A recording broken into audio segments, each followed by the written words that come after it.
Nathalie Arthaud, bonsoir. Bonsoir. Porte-parole de Lutte ouvrière, merci d'être avec nous. Est-ce que la fête du travail est gâchée, à votre avis, avec la présence de ces Black Blocs? On ne parle que d'eux. Oui, alors ça c'est un choix. Ça c'est un choix aussi des journalistes et des médias. Cela étant dit, ils sont très présents et ils fichent quand même le bazar. Oui, alors vous savez, ne pas dire plus. Depuis 2 jours, le gouvernement crée une véritable psychose autour de cette manifestation. Donc on attend... On aurait été déçus quasiment s'il n'y avait pas eu... non, c'est une plaisanterie, mais enfin bon... Non mais sérieusement, quand même c'est violent, non, les images sont pas... Comment dire, mais c'est systématique. De toute façon, toutes les caméras avaient pour mission là d'aller effectivement filmer la poubelle qui est en train de brûler ou alors la voiture en train de brûler. Donc c'est de la faute des journalistes. Voilà. Non, mais... Cette manifestation, elle ne se résume pas à ça. Elle ne se résume pas à ça et même pas essentiellement à ça, puisqu'en réalité, là, on parle de quelques centaines. Enfin, c'est même le ministre de l'Intérieur qui évoque quelques centaines, alors qu'on reconnaît qu'à Paris, il y a eu 40 000 manifestants et qu'à l'échelle du pays, il y en a eu 150 000, c'est-à-dire plus qu'au 1er mai de l'année dernière. Voilà, j'allais y venir. 151 000 manifestants à 14h dans toute la France aujourd'hui. Et l'an passé, à la fin de la journée, quand on a fait le total final de la journée l'an passé, on était à 143 000. Ça prouve quoi, selon vous? Alors après, moi j'y étais, lutte ouvrière, parce qu'il n'y a pas que les organisations syndicales. D'ailleurs, j'en profite pour préciser qu'à l'origine du 1er mai, c'était les partis socialistes révolutionnaires à l'époque. Et ensuite, les syndicats ont pris en charge l'organisation de ces 1er mai, mais c'était les partis politiques. Non mais là, ce chiffre, il y a beaucoup plus de manifestants au global, donc ça prouve quoi, selon vous? Non mais ce que je veux... Voilà. Oui, rappelez aussi, ça va vous faire plaisir, Florence. Florence Arthaud. Florence, avec son bateau. Pardonnez-moi, mais bon, c'est aussi une femme que j'aime beaucoup. Non, elle n'est plus là, malheureusement. Mais je sais bien, mais pas en bateau, ce que je voulais dire, c'est qu'on rappelle quand même que c'est la fête des travailleurs, le 1er mai. Ça va vous faire plaisir. Travailleuses. Oui, alors, donc, nous, lutte ouvrière, nous y étions là, effectivement, pour affirmer un certain nombre de choses. Alors, je dois vous avouer que ça a été compliqué aujourd'hui. Très, très difficile, effectivement. D'affirmer. Et d'affirmer ce qu'on affirme à chaque 1er mai, effectivement, à la fois les revendications de la classe ouvrière et puis aussi les aspirations plus profondes des travailleurs. Bon, vous avez toujours pas répondu à ma question. C'est-à-dire, je réponds ce que j'ai envie. Les aspirations de changer cette société.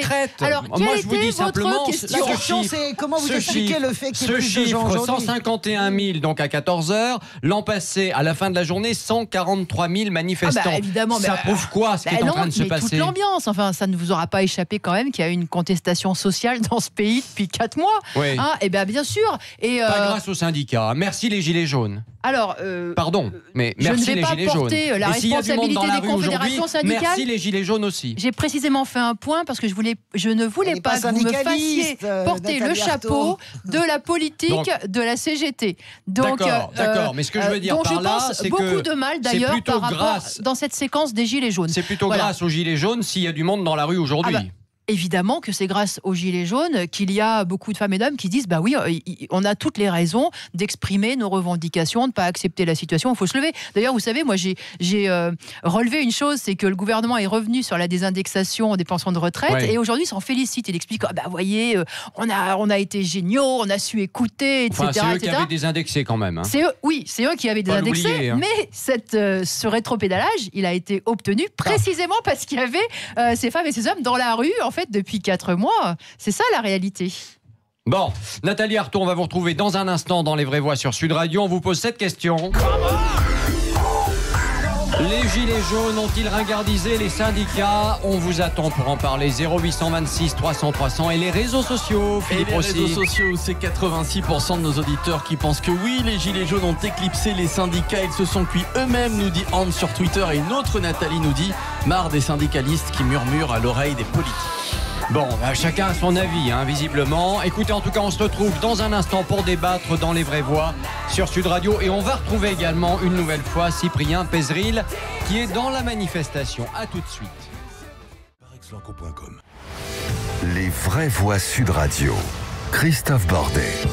pas de Les vraies voix sur Sud Radio avec cette question. Les gilets jaunes ont-ils ringardisé les syndicats? On vous attend pour en parler au 0826 300 300 et les réseaux sociaux, mon cher Philippe Rossi. Et les réseaux sociaux où ça bouge un petit peu, c'est toujours le oui qui l'emporte, mais qui augmente. On passe de 85 à 90% maintenant de nos auditeurs qui répondent oui à la question. Gilets jaunes et Black Bloc, têtu et réfractaire. Envoyez l'armée, Gilets jaunes et Black Bloc. Nathalie Arthaud, porte-parole de Lutte ouvrière, est toujours avec nous. Dites-moi, alors les corps intermédiaires, parce que là, on a bien vu quand même que les syndicats étaient un peu relégués, si je puis dire, en deuxième position aujourd'hui, puisqu'il y avait ces casseurs, puisqu'il y avait aussi ces gilets jaunes qui sont donc venus gonfler quand même le nombre de manifestants. Vous qui êtes une fine observatrice de ce qui se passe quand même, les corps intermédiaires ont été ignorés par le président de la République pendant pas mal de temps. Est-ce que vous vous réjouissez de ce changement de pied du président lors de la conférence de presse de la semaine dernière, qui tout d'un coup remet les syndicats dans le pipe, si je puis dire? Alors, cette propension des confédérations syndicales d'aider tous les gouvernements qui se succèdent à faire passer la pilule auprès des travailleurs, je l'ai toujours dénoncé, vous voyez. Donc, précisément, le rôle que veut leur faire jouer Macron à nouveau, ils pensaient pouvoir s'en passer. Oui. C'est la vaseline un peu, les syndicats. Oui, mais ils ont joué bien sûr ce rôle pendant des décennies et des décennies. Et c'est d'ailleurs la raison pour laquelle un certain nombre considèrent qu'ils ont accompagné les reculs. Et c'est vrai que sur ces dernières années, ils ont accompagné les reculs ouvriers. C'est une réalité. Donc, moi, je considère absolument pas que ce soit le rôle, effectivement, d'un syndicat. Et je fais une grande différence quand je parle des syndicats entre les confédérations syndicales qui, justement, veulent faire de la cogestion avec ce gouvernement, mais pas seulement, qui aussi considèrent que finalement, en étant entendus par le gouvernement, ils vont pouvoir, etc. Je fais la différence entre ces confédérations-là, avec ces directions, et puis la base, parce que je pense qu'effectivement, dans les entreprises, heureusement, la base se fait avoir.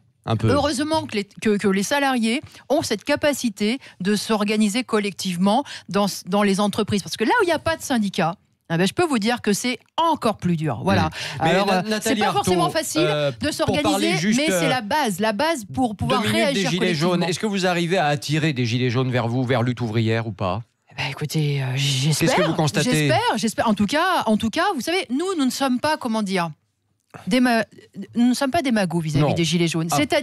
Oui, on n'est pas des magots, c'est-à-dire qu'on... on peut dire que vous n'êtes pas des magots. Là, vous avez une ligne et vous vous y tenez. Oui, on leur dit, votre mouvement, il a été salutaire, évidemment, parce que justement, sans vous, en réalité, le problème des fins de mois difficiles, de la précarité, on n'en parlerait pas, c'est ça la réalité. Donc ils ont effectivement réussi à secouer le cocotier, réellement, et puis encore une fois, y compris réhabiliter l'action collective. Et alors ça, c'est quelque chose de fantastique. Mais en même temps, il y a eu cette limite que les Gilets jaunes n'ont pas su franchir, n'ont pas pu d'ailleurs, en réalité, je ne leur reproche pas, c'est de ne pas s'adresser, y compris aux premiers responsables des bas salaires et du chômage, c'est-à-dire ce grand patronat.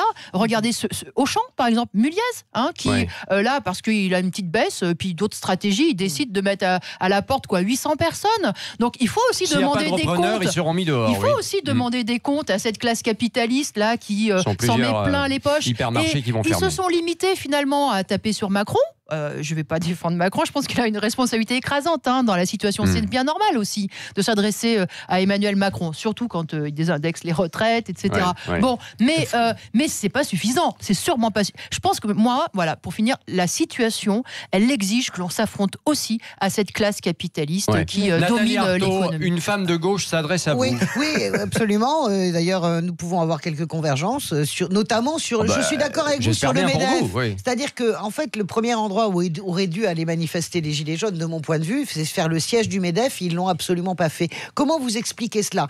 Et deuxième point, j'entends votre discours, je connais absolument l'intégrité. J'ai pas dit l'intégrisme. L'intégrité, non, l'intégrité permanente de Lutte ouvrière, etc. La réalité, si vous voulez, c'est que ça fonctionne pas comme ça. Est-ce que vous pouvez envisager à un moment donné, vous, Nathalie Arthaud, qu'il faudra un bloc commun, gauche et syndicats entreprenants, pour parvenir finalement à remettre du progrès social? Est-ce que vous n'êtes pas capable de faire cette concession-là? Non, parce que je pense que le mouvement qui sera porteur de ce changement viendra du bas, viendra pas de Il y a des gens du bas dans les syndicats. D'accord, d'appareil. On l'a vu dans le mouvement des Gilets jaunes. La limite. Vous avez des militants sincères au Parti Socialiste, vous avez des militants sincères au Parti Communiste.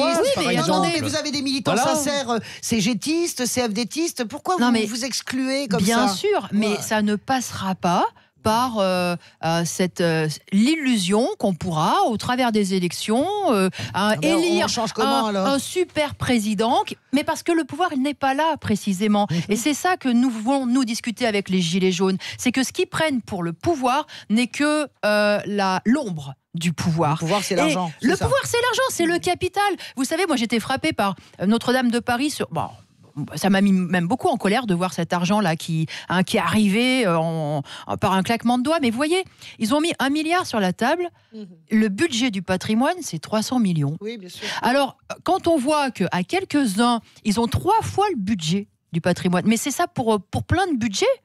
Quelques milliardaires ont une puissance de frappe et ont une capacité effectivement de peser sur l'économie incomparable avec le ministre de l'économie, des finances, des budgets. Nathalie Arthaud, est-ce qu'au fond la grande différence entre le syndicalisme et les Gilets jaunes, ça n'est pas le rapport au pouvoir? C'est-à-dire que le syndicalisme continue à s'inscrire dans le pouvoir tel qu'il est aujourd'hui et n'attend de lui peut-être que des avantages, alors que les Gilets jaunes, apparemment, ont une forme de spontanéité qui n'est pas reliée directement au pouvoir. C'est évident qu'ils sont bien moins intégrés, alors que les confédérations syndicales ont été très intégrées, y compris dans les entreprises, c'est évident.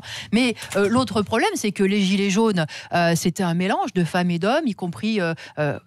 au chômage ou en précarité dans les petites entreprises ou à la retraite. C'est-à-dire qu'y compris, ils n'étaient pas dans les entreprises ou en tout cas souvent dans des petites entreprises. Donc nous, on ne va pas leur demander de mener le combat dans les entreprises et dans les grands groupes industriels. Moi, je ne leur reproche pas. Ça, y compris faire grève, occuper les usines, c'était même pas dans leur capacité. Mais nous, on pense que si effectivement on veut changer les choses, c'est ce combat-là qu'il faudra réussir à mener. Philippe David. Je vais vous dire un gros mot. Vous êtes patronne d'un parti politique qui existe, mais est-ce que vous ne croyez pas qu'avec les Gilets jaunes, c'est pas seulement les syndicats qui sont ringardisés, mais aussi les partis politiques qui ont tout ringardisé dans les corps intermédiaires, syndicats, partis politiques, même associations, etc. Mais c'est une évidence qu'il y a une telle... les partis politiques avaient déjà du plomb dans l'aile, si je puis me permettre, avant la présidentielle de 2017. C'est ça fait mais justement, parce que on a vu que ces élections, c'était un piège... Vous pouvez faire la ligne, allez-y. Un piège à coups, bien sûr. Évidemment. Vous inquiétez pas, vos élèves ne vous écoutent pas, là, je suis sûr. Non, mais c'est vrai que la vérité, c'est que tout le monde... Cohn-Bendit va vous demander les droits d'auteur. Et franchement, ce qui s'est passé quand même, c'est que à chaque fois, c'est des grands, des grands plaidoyers, des grandes promesses. Et même, je suis frappée de voir que dans ces élections européennes, ça revient. Il y en a qui osent encore expliquer que eux, élus au Parlement européen, on va faire l'Europe sociale. Mais franchement, ça me fait rire. Oui, non, mais c'est à chaque fois la même chose. À chaque fois, vous ne croyez pas que c'est les promesses inévitables de toute action politique, même démenties ensuite par le réel? Eh bien, moi, je participe aux élections et je suis candidate même dans les européennes, vous voyez, et j'ose dire qu'il n'y aura pas d'Europe sociale s'il n'y a pas de mobilisation par en bas sociale. Si, y compris nous, ici, on n'est pas capable, effectivement, de se battre pour avoir une vraie augmentation du SMIC, une vraie augmentation de salaire. Donc, moi, je dis, je participe aux élections parce que je pense que les élections, c'est une façon de s'exprimer et de dire une politique et une occasion de rejeter tous les partis effectivement qui ont déçu, dont les travailleurs, en tout cas, vous n'avez jamais été au pouvoir, mais quand on regarde les sondages pour les européennes, c'est pas terrible quand même, Nathalie Arthaud. D'abord, mes sondages, ils sont bien plus élevés que tous mes passages télévision, vous voyez. Donc finalement, je trouve ça plutôt pas mal pour un début de campagne. Bon, allez, on vous pose cette question dans Les Vraies Voix sur Sud Radio. Les Gilets jaunes ont-ils ringardisé les syndicats? Et vous nous appelez au 0826 300 300. Il y a Marie-Christine qui est avec nous et qui nous appelle de l'Eure-et-Loire, je crois. Marie-Christine. Oui, bonjour. Bonjour à tous vos invités. Bonjour Marie-Christine. Effectivement, mais je ne pense pas que les Gilets jaunes aient ringardisé les syndicats parce qu'ils se sont ringardisés tout seuls et depuis très longtemps. Alors que les Gilets jaunes en aient rajouté une couche peut-être, c'est vraisemblable parce que ils ont des revendications pragmatiques, alors que les syndicats ne parlent plus concrètes. Alors que les syndicats parlent idéologie, sans même prendre la peine de regarder la réalité en face. Quand on demande aux gens de prendre leur retraite à 60 ans, surtout pas plus, ou 62 ans, ça veut dire qu'on va passer 30 ans de sa vie à la charge de l'État. Mais ça tient pas debout. Non, pas de l'État. Justement, de tous ceux qui travaillent et qui n'en peuvent plus. Et Marie-Christine, oui. Marie-Christine, ce que vous êtes en train de dire, en fait, si j'ai bien compris, c'est que de toute façon, avant même, et vous avez d'une certaine manière raison, avant même le mouvement des Gilets jaunes, les syndicats étaient extrêmement affaiblis. Et on voit simplement que c'est peut-être parce qu'ils ne remplissaient pas leur rôle que finalement les Gilets jaunes ont donné le sentiment que, eux remplissaient ce rôle-là justement sur des revendications précises. Non, je sais pas, Françoise. Oui, les Gilets jaunes signent la défaite des syndicats. Leur émergence signe la défaite des syndicats. Je trouve quand même que tout le monde enfonce des portes ouvertes et va dans le lieu commun sur les syndicats, etc. Je suis pas d'accord avec ça. Parce qu'au quotidien, quand vous bossez dans des petites boîtes ou dans des boîtes, etc., tout le monde est content de le trouver, le délégué syndical, pour aller se battre. Tout le monde, on se remplit de mots, c'est la fin des partis politiques, la fin des syndicats, etc. Mais la réalité, c'est que c'est pas vrai. C'est absolument exagéré. Et les syndicats ont une utilité. Moi j'ai eu besoin d'un délégué syndical une fois dans une autre entreprise. Je peux vous dire une chose, j'ai très vite compris qu'il fallait mieux que je me batte moi-même. Oui, mais ça, d'accord. Mais on peut toujours trouver tous les contre-exemples qu'on veut. On peut trouver tous les contre-exemples. Non, je me bats tout seul, je suis assez grand. Mais non, expliquer que ça y est, les syndicats c'est fini, les partis de la gauche c'est fini, les partis c'est fini. Tout ça, si vous voulez, c'est du blablabla, parce que la réalité, c'est que les choses se reconstituent. Et là où je suis d'accord, elles se reconstituent, et les syndicats ont probablement besoin de passer par cette crise-là, ce chaos, pour que de ce chaos renaisse autre chose. Mais la réalité, si vous voulez, c'est qu'on est dans une grande démocratie, et je suis persuadé, moi, que c'est pas la réalité. C'est la réalité. Je vais pas contre le réel, mais se payer de mots matin, midi et soir sur c'est la fin de la gauche, elle est en miettes, les syndicats servent à rien. En tout cas, elle est en miettes en ce moment. Mais les syndicats servent à rien, etc. C'est la fin des partis, etc. Je trouve ça un peu infantile, pardonnez-moi. Est-ce qu'au fond, Nathalie Arthaud, notre auditrice, dans sa dénonciation, ne mettait pas en cause peut-être un certain syndicalisme révolutionnaire, et elle avait l'air d'appeler de ses voeux autre chose. Est-ce qu'il n'y a pas là un vrai problème par rapport à la démocratie, le sentiment qu'une sorte de volonté de rupture, de toute manière, n'est pas compatible avec notre République? D'abord, moi, j'ai toujours eu énormément de mal à faire la différence entre le syndicalisme et la politique, parce que alors là, il faut m'expliquer où la frontière elle passe. Ça, c'est des mots.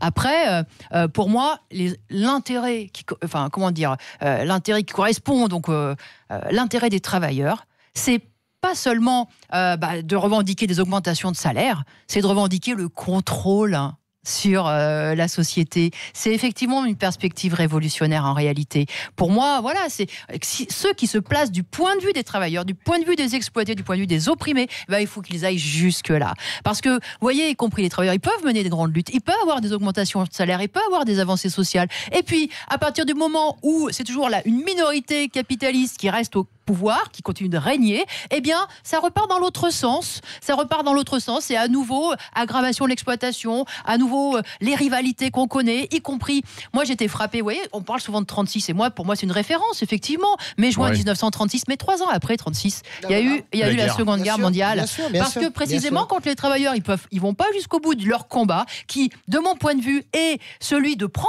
le pouvoir sur la politique et prendre le pouvoir dans les entreprises, de les gérer eux-mêmes collectivement pour les besoins de tous, un point de vue communiste. À partir de là, on laisse effectivement le pouvoir. On n'est pas obligé d'être d'accord avec ça. On n'est pas obligé d'être d'accord, mais ça a le droit de s'exprimer dans le débat public.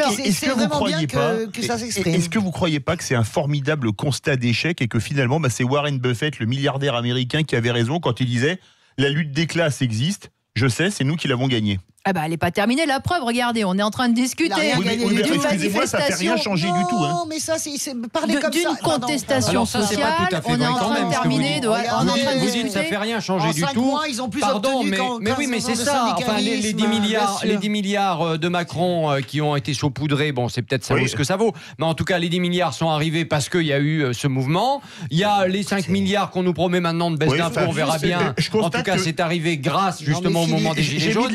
Vous ne pouvez pas dire que ça n'arrive pas j'ai mis de l'essence aujourd'hui, je constate que l'essence est plus chère qu'au 15 novembre, au 17 novembre au début de la crise. Alors, je suis d'accord avec vous. Je suis d'accord avec vous. Effectivement, le gouvernement et les régions d'ailleurs, parce que les taxes, on pourrait les baisser, et le gouvernement ne baisse pas les taxes qui lui sont donc imparties, et les régions non plus d'ailleurs, parce que les présidents de région viennent donner des leçons de morale à n'en plus finir, mais alors ils ne baissent surtout pas leurs taxes. Tout le monde lui est tombé dessus. C'était Ségolène en Poitou-Charentes, et tout le monde lui est tombé dessus. Mais en fait, elle avait absolument raison. Elle n'était pas trop aimée, Ségolène, en Poitou-Charentes à la fin, quand même. En tout cas, je voudrais dire quand même une chose qui est fondamentale. Il faut quand même le rappeler. Elle a été réélue avec 63%. Je vous le rappelle juste. Meilleur score.